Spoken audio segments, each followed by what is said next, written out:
guys to this BFROW Social first podcast, really, and I welcome my beautiful guests here, Caroline and Nastasia.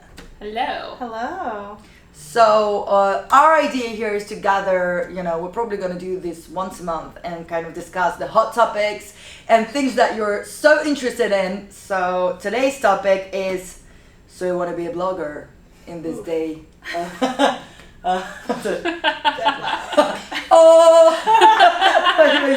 Yeah, because like a lot of people ask us, I think everyone who's involved in the influencer industry, in the influencer marketing, we get an influx of new people trying to join in and hop on the train, and we are trying to find out today if the train already left the station. That's a good way to put it. Yeah, so like that's our kind of thing, So to give you a bit of kind of a background on myself, so I'm not just talking shit here. I'm a creative director of BFROW, our amazing platform, and I'm also an owner of a production company and kind of running a social media business as well, with kind of creating content for a lot of companies and different influencers. And Caroline here. Would you tell us about yourself, please? So I entered the train station about 6 years ago, and I have been running a lifestyle blog about Los Angeles for, as mentioned, 6 years. And it has been an absolute blast, but it has been a roller coaster, kind of learning this industry as it changes. It changes almost every day. This is an ever-evolving industry, and it has been... I honestly compare it to the Wild Wild West. So it's a ride, it's a blast, but at times, like when the lows are low, they are low. When they're high. But it is something that brings me quite a bit of joy and something I definitely enjoy speaking on. So giddy up. that was a good way to oh my god. Nastasia? So I entered the blog space 10 years now, which is so crazy. Yeah, that's wild. Instagram 6, is that right? Wow. 5? Maybe no, longer than that, because I've been doing it 6 years. You were in it way before me. I don't even know. Whenever, shortly after Instagram began, I jumped on, still had the blog, but I also have a marketing company, so I also work with influencers. Yeah, you get so both I bridge sides of the spectrum. all of it. Yeah. That's amazing. I feel like we're so well prepared for today's podcast. The girls were just on this like vloggers brunch, and they've been sweating and drinking champagne and whatsoever, We're ready to party. Yeah. That's the perfect timing for us guys to discuss this topic. So the first question that I wanted to pop, and I'm so prepared, I haven't printed this on my little printer at home.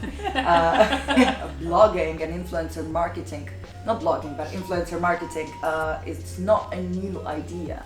In fact, if you want to be really accurate, it started in 1820s when celebrities and royals were paid to promote products. That's wild. Yeah. I know, right? So that's exactly... So we're really at the end of the game. Yeah, everyone's thinking that this is a new thing, but endorsing and actually kind of promoting products and being paid for it, that's not a new idea, not a new trend. It's like somebody that deemed influential. There's a book that similar situation that I found out is I'm gonna guess, I think we're gonna roughly say 50 to 100 years. Let's give this a big gap, but it's a lot older of a book than I thought it would be, and it speaks on being an influencer. We're gonna have to find out what it is and put it somewhere, because this book genuinely apparently gives quite a lot of people a lot of insight into this world, but it was written a really, really, really long time ago. So that is very interesting. I didn't know it dated back that far, but I guess that makes sense. That one, The Duchess, which Keira Knightley did a movie on, she was technically an influencer.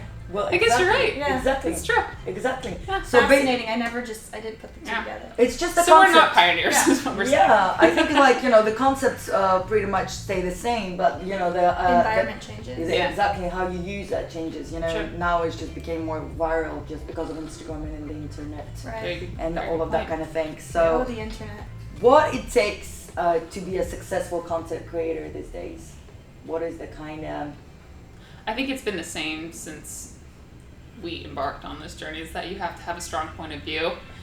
You need to be an expert or deem yourself an expert.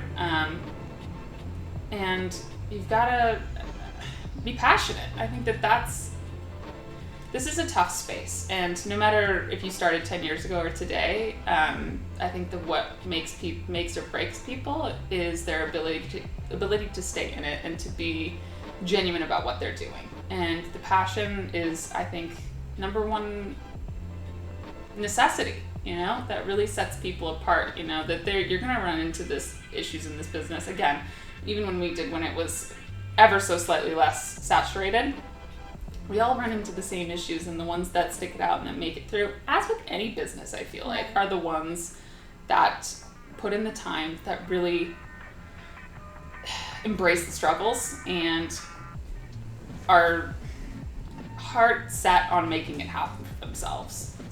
But you've got to be passionate about what you want to say, who you want to say it to, be specific, I think, and oh my god, we could jump down the rabbit hole, but like success is different to everybody, right? But I think that, passion is a good one. Yeah, I agree. I think, it's so, since it's a challenge every day and the platform changes and audiences' interests change, it's hard to stay focused on why you're doing this. I think for both of us, it started as a passion project that's turned into so much more. Yeah. And I think if you didn't have a real voice or reason to start it, and then you see all the noise around you, like, oh, people want this, this is doing well for somebody else, and you try to be everyone else just to succeed, then you end up failing. At least, especially from like the side of when I have to find influencers for clients, I definitely look for the ones that are dedicated to what they do, speak to what they do well in their niche, and then also don't, especially for a brand, like, don't just rep everyone. Yeah. Because then it just feels like, what are you actually, like, what's your intention? What do you actually believe in? Yeah, are you doing this with an intention or for attention? Right. That's a huge thing, I think. It's an easy way to weed people out, for sure. Yeah. Yeah. And another interesting question to what I think, these days is changing about the number of followers and the influence, right? Mm-hmm. Oh, Big time. Yeah, because a lot of people back in the days, remember when the whole blogging and influencing on Instagram just started, people were just like swayed and like, getting attention just because of numbers, right? Absolutely. And it's a hard thing. It's like when MySpace first started and you had to like build up all of your like followers and friends, and like that really played into like your value. I think it's a challenging platform because likes dictate essentially and value. Followers, both, absolutely. But saying that, there's definitely a trend in companies hiring micro-influencers more. Absolutely. Just because of their niche influence. Absolutely. Within the past 2 years, the rise of the micro-influencer has become a higher place value, but it depends on your goal, but I would wholeheartedly agree that the people that do actually have more niche followings have bigger influence. Absolutely, and that was kind of interesting, and I think with you and Nastasia as well would be interesting to kind of discuss that, because you hire influencers as well, and like a lot of times when companies are talking to me, like I'm willing to kind of create a video and then push it and promote it through the influencers, they're actually asking what is the buying what's the buying probability of the product if you push it for this or that influencer. And the reality is you can have 1 million followers, but none of them would actually buy or actually engage with the product. So we call an audience. They have an audience versus being influential and having some persuasiveness onto what people want to hear, say, and do. Exactly. You can have like 20k followers, and out of this 20,000, 2,000 followers will engage with the content and the product and actually do something about it, or actually use the service that you're promoting or anything else. I think that's also challenging, especially from a brand perspective, though, because at least what I try to establish with clients or clients I'm working with on the influencer side, even if you have a code or an affiliate link or a way to track back the sales you can make, unless there's a reason to do it right now, it kind of, what we do is still advertising. It's like an old Coke billboard. Like, you may have driven by it, it creates brand awareness, you might not drink a Coke right this second, you might drink a Coke like 5 years from now, who knows, but it still has its own impact, and it's not always direct. Right. That's a really important point to make, because a lot of companies now, especially, you know, they invested so much money in influencers, and they're saying, like, show me now. I cannot track it. How do I know? Yeah. Right. Is that because of, you know, somebody reposting that post and Yeah. that other person bringing the influence, Right. or like what is going on? Yeah. It's really hard to track. Yeah. I think it's just an affiliate link, a static post, all of it is just one piece of a marketing pie that like introduces your brand to audiences. Mm-hmm. Because like I said, like they might buy now, they might buy later, but it all leads into the same objective. Awesome. That's really interesting. I think that's really important for you guys to realize, you know. It is. It's especially important for brands to realize that as well. I mean, it's tough because, I mean, as this industry grows, you do have to assess and understand who does what and who will serve what. Like, if your purpose is to sell, there are influencers and bloggers that are sellers, you know, that are dedicated. This is what they do. People buy their stuff. There are people that aren't. There are people, like I said, that have audiences that, you know, they just want to see what they do and they don't really have that return, but they have a very large audience. It's like, it depends on what your goal is.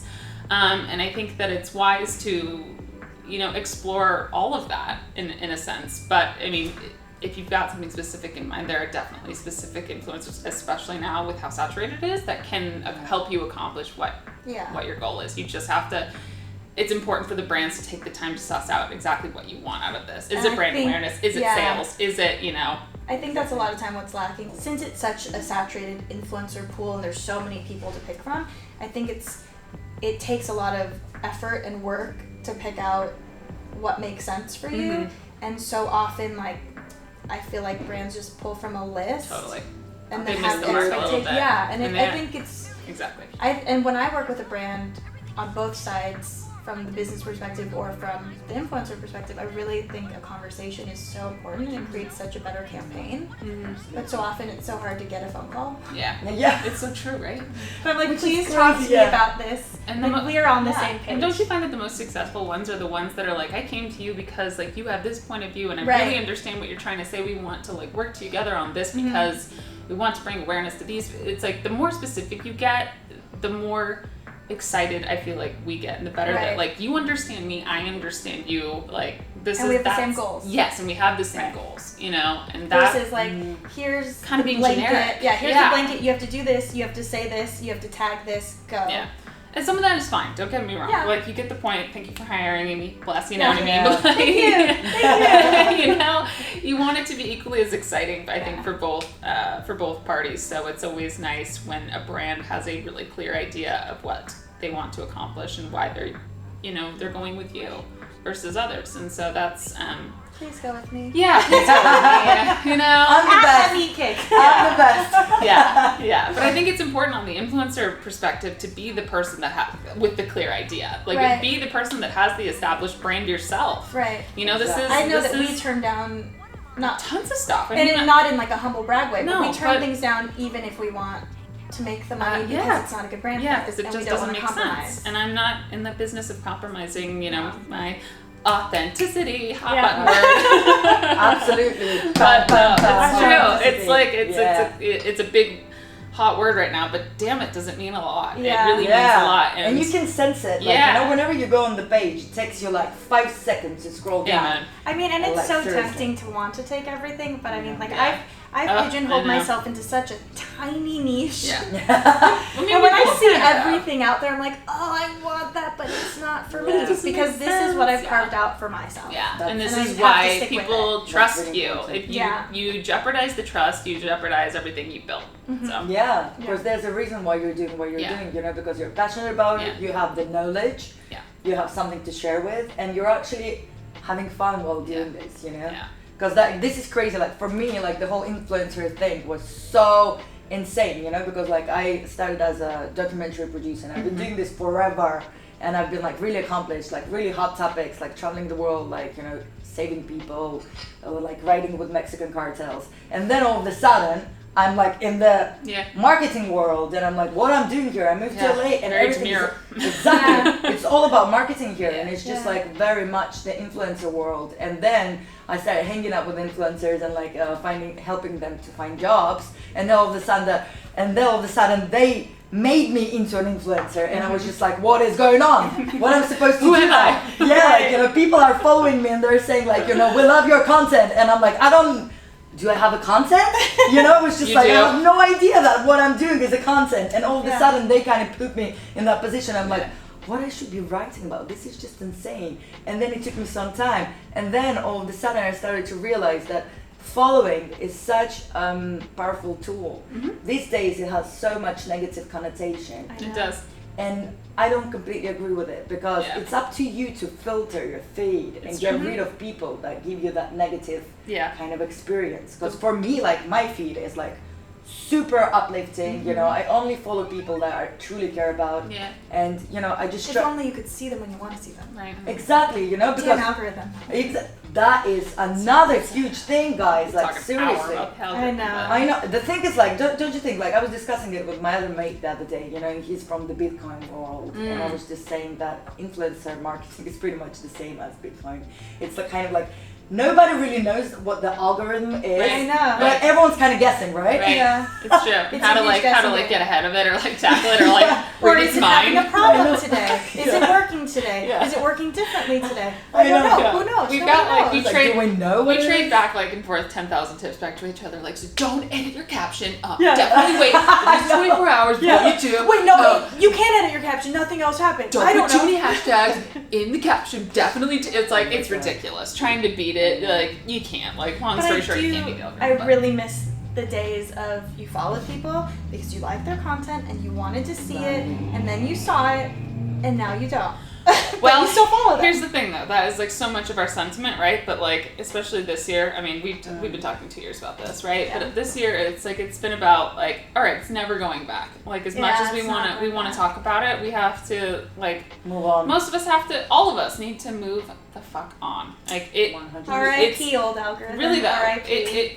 Pour one out. So take this thing that is such a nuisance, right? It's so annoying, and find ways to make it positive. I mean, it sucks, but it's how we have to evolve. This space, as we both know, it's something we cannot control, and the definition of crazy is to keep doing the same thing over and over again and expect different results. So we also need to quit putting the blame on other people, on things that we cannot control, and figure out a way to make it work for us. I mean, for me, that has just been, you know, exploring video, for example, and things that I would never have tried had things stayed the same, right? That's a good point. And that's a really good point. So it's like, granted, even let's say it's not working, it doesn't work. That's not the point. You got to give it a try. You have to give it a fair try too. Like, trying in the world of Instagram is not 3 posts. You know, you gotta give it some real effort. You also need to like let go of like the obsession. This is like a therapy session for me right now. I'm like, Caroline, you have to let go.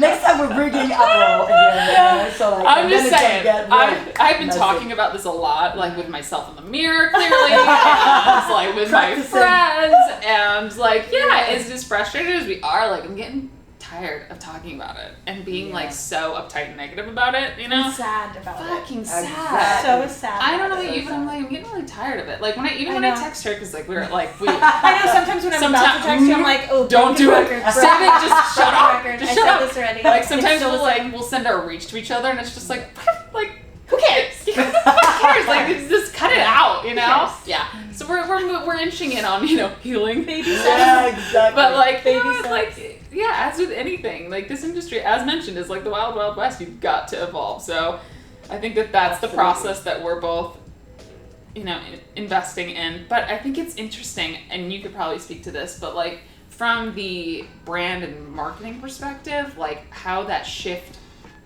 is changing, because I know it's not just a portion of us. I feel like it's more than less now. How that is affecting brands, and if they believe that, if they see it too. Does that make sense? Like, if they are feeling it, if they're understanding of what everybody's feel like is lacking anymore. Absolutely. I mean, I think it's really hard on the client side for me with my clients that are seeking to work with influencers, because the way it's changed so much and how there's a monetary value on everything now, that makes it hard, especially for smaller businesses. Yeah.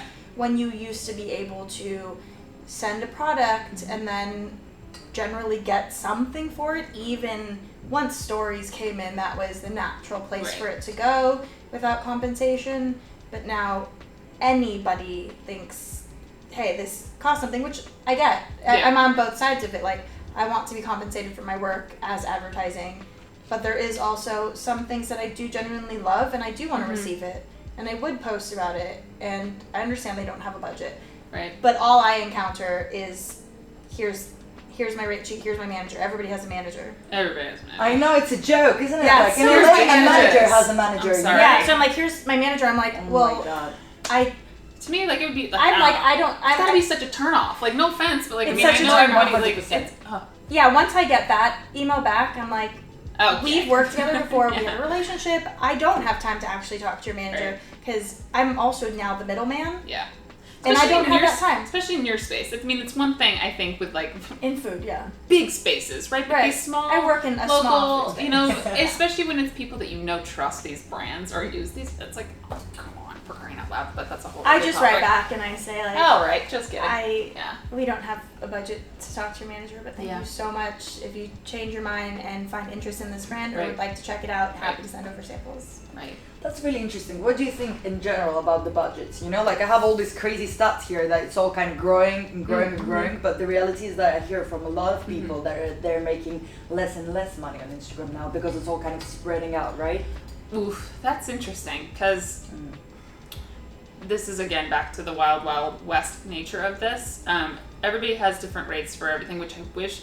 We had a really great meeting, like, a year ago. We sat down with 8 different girls and we had, like, a table talk of, like, opened up the conversation to every single one of us who had different, we were all doing different things, if you will, in the influencer space. And we were like, what's your rate? Like, what do you do for this? How do you approach this situation when you reach it? Like, we opened it up and it was really interesting, despite the fact that all of us had, like, similar followings, how, like, vastly different our rates were. Interesting, right? So it was really, really awesome to be like, oh my God, you charge that typically for that, like, and that like allowed some of us to be like, okay, well, if you can charge that, then I can charge that. I mean, or you should increase yours. Yeah, exactly, exactly. Yeah. So we're all on the level playing. Yeah, right. That is exactly what's happening. Because then you can get It's undercut. a big problem with how many people definitely will take things just because and. I think we'll it's take hard. things at for free and or lower rates. And don't get me wrong, like there is a time and a place to support brands that you just absolutely adore, especially when you're starting out. Like yes, like take the thing and support these brands. Like make it known that you have an opinion and that you do work with brands, that you're capable of that. But at the same time, you get to a point where you're like lowballing it for everybody and you're making it a race to the bottom. Right. And it's not fair either. But absolutely. I've learned that like I've kind of been like not like a ball buster, but I'm like, I've been doing this long enough. Like, this is my rate. This is what I'm worth. It does not matter to me what these numbers say. Yes, I have, I guess, stats to back myself up, but I'm like, this is what this costs me. This is like this is my time, effort. This is the level of quality that I put into it, that that this is what you will get out of this. This is my rate for that. And on one hand, it's like, this is what I've made after 6 years, but on the other hand, it's especially now with Instagram being kind of relatively limiting with following counts, it kind of sucks when you do hit a ceiling, like and you'll have girls that that far surpass you suddenly, that can charge more because of a number. And I don't want to say it's unfair because it in some degrees, especially if it's authentic, bless those girls who with authentic followings, they make it hard sometimes, it's hard to swallow, but it's not that they're not deserving either. I don't know, here I go into therapy session again. Oh my god. I need to put you down on the couch because I kind of fan you out. No, but it's true, and you know what, I've actually, just to kind of boost you up, if I can kind of if I had to compare who's kind of influencing me the most, and I have to say, the amount of times I followed something that you've been advertising throughout your stories, or the places that you go, probably especially LA based, you're probably on my top list, definitely. Oh my God, all the kind of the jeans or wherever you advertise, I'm always oh great, because I can feel that it's but it's because it's authentic, and I know that since kind of I feel that I'm kind of in tune with your style and your taste. then it means that whatever you advertise, you actually test and try on before putting out, which is a huge thing, because these days I feel that talk to my manager, don't you want to test the product first? Yeah. Right. Absolutely. Don't you want to have an opinion about it? Right. Don't you want to just be a human? I don't know. Like we take some of that for granted, and I just feel sad that in so many of these situations, working from like the brand side to the influencer, sometimes, I go to events, I look at something, an invite or a product offer as like, do I want this? Is this something that I'm interested in? Would this bring value to also the people who trust me? Yeah, like should I check this out? Yeah. So I don't necessarily think like, oh, I can't attend the brunch we were just at because they didn't get paid. Like, no, that brunch sounds very interesting to me. It's something I want to participate in. I want to go see it. And I wish your brand is so aligned with Dominique Hansen too, not to keep harping on that, but I mean, and it worked out perfectly. So it's good to like give things a go versus sending it right to the manager. Right. Because also, if you attend something, if you forge a really good relationship, if you post from something even just once and show your quality of work, that does lead to greater things, and it could lead to like long-term partnerships. And I feel like that's a big, huge part of like what I attribute to our quote-unquote success. I had a girl yesterday reach out to me and was like, literally in an Instagram message, and was like, so like, how do you work with restaurants and make it happen? And I was like, this is a big question. Like, once you start doing it, it starts rolling over. But I mean, doesn't happen overnight. It doesn't happen overnight, but it's like I think with us that like the big thing is to like make the connections, be genuine about it, be a fan, be proud of that, like have your opinion, but like reach out, like don't be afraid to necessarily reach out to these brands, but make the relationships, be a good person and be somebody nice to work with, whether that's even you actually working with them. Right. Could be your first and only email to a PR company or a brand, but you make it known that you're interesting, excited, you have a point of view, and that you're willing to work, in whatever way, in capacity that you can with this brand, especially if it's something that means a lot to you. But I attribute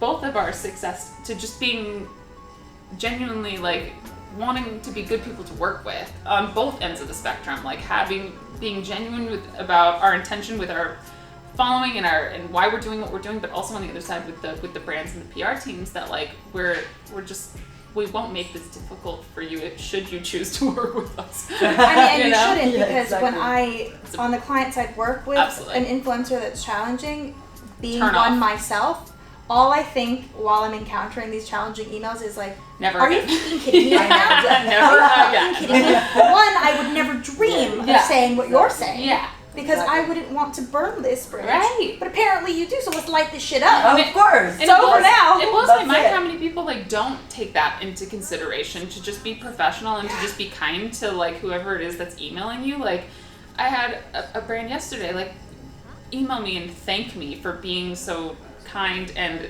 they literally said like had been one of the easiest and nicest influences. I'm like, that broke my heart. I was like, that's terrible. I always say, I'm so flattered, but like this when it's good. And like I like to positively reinforce to keep the good ones good. Yeah. I mean, and when they are good, which all of them should be good if you're taking the time to work with them. But even when they're not, you do your due diligence and you email them and say thank you.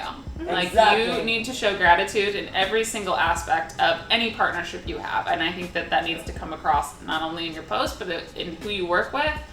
And that makes a humongous difference. I mean, I feel like not only because like of what we do, but like we have clients that come back to us because I think in part because we're easy to work with. Yeah, and it's a huge component. And I think that not a lot of people. I shouldn't say that. Some people don't consider that. There is bad eggs that. in every Yes, exactly. Yeah, exactly, 100%. Absolutely. But I do think influencers get vilified because there are bad We all do, and that's the sad thing. Like the word influencer is like a bad word anymore. Exactly. Very bad word. I have chosen blogger now. Me too. I also say blogger. I love. So why exactly? Thank God we have blogs so we can say that. So many people don't have blogs. Yeah. So no, but explain this to me. This is really interesting, right? Because I hear that from quite a lot of people. Yeah, So I think because this is better. The bad ones get publicity that goes national or viral. Gotcha. So it has become a bad word. So I think when we go back to blogger, we're trying to use the word to let people know that we have more substance. Yeah, like that we've been doing this for a while and we're more content creators. It legitimizes and we're more than just trying to put a label on ourselves or just put up a picture because this idea of somebody who takes things and posts. Who thinks they're better than somebody. Like, I feel like people take influencer and they're like, oh, they think that they're just like But isn't it so weird that on the different platforms they have different names for things? Like, why did Instagram become, like, those people became influencers? YouTube, you're a content creator, but why are there the different names, and then why is this one the bad one? I think you choose. I think that some people are, because I think some people are content creators. Those are not influencers, though. Right. They are people that, like, are the photographers, the videographers that are putting out beautiful content so that people can enjoy them. They're not influencers. Influencers are the people that are trying to literally, sell people on something, not in a bad way, because I mean, influence is a big word, and it's a bad way now. To us, influence is a big responsibility. It's I mean, I think that it's our responsibility to get people to care. Like, we're coming at it from a different perspective, from the people who don't know much about the industry. It's salesy. It feels icky, Exactly. And there are people, unfortunately, that are taking advantage of the platform, and and it is easy. I hate to say it, but it's relatively easy to do. You can go out today and go buy a bunch of followers and buy a bunch of likes and ask and for a bunch of free things, get a bunch of comment pods, and totally fucking fake but it. Saying that, like, don't you feel like every time I step on a page and I see, like, okay, I can tell you, like, literally it takes a minute to tell you if it's out. Most you people, would think you would think. Really? Nobody knows. Somehow nobody knows. Somebody, we know. Girl, we talk about we it. know. We talk about it. We know. Well, the easiest way, the easiest way to check it. Number one, the easiest way to check it. Which I found that works for me. Yeah. I just go in the likes and I pick a random person and I see if that person subscribed to that person. Yes. If it's not, then that's definitely came from a pod. But you would think that that's so easy, obvious, but nobody's doing that. Nobody's doing the due diligence. Yeah. And, like, we can't blame them for that. That's not their responsibility. It's right. true. But it is sad, though, that, like, if you do something sponsored, and because you're dedicated to that brand, and because this is also your business, because influencer is such a bad thing, like, I here and there get comments on something that I write, #ad, and I will get the person that hates influencers, that somehow is following me, that says, like, wow, ad much? And I'm like, yes, it says #ad. Yeah. So yes, ad much. Yes, correct. Yes. I do like this thing, and they paid me to talk about it. And you should, hopefully, following people like you should know that, like, you should know better. You're following me. I'm not here to try to trick you. I'm literally not tricking you because I said ad. But, it's perfectly okay to have a business and fall in line with the brand that you want to represent and have them pay for it. Like, that. I just think that type of comment only came up once people started thinking, I hate influencers. Because money means suck. Taking money from a brand means somehow, like, on the surface of things, that you're inauthentic, and it's not true, obviously, or we wouldn't be doing that. I mean, I lose sleep overnight over people, thinking that, God forbid, we took.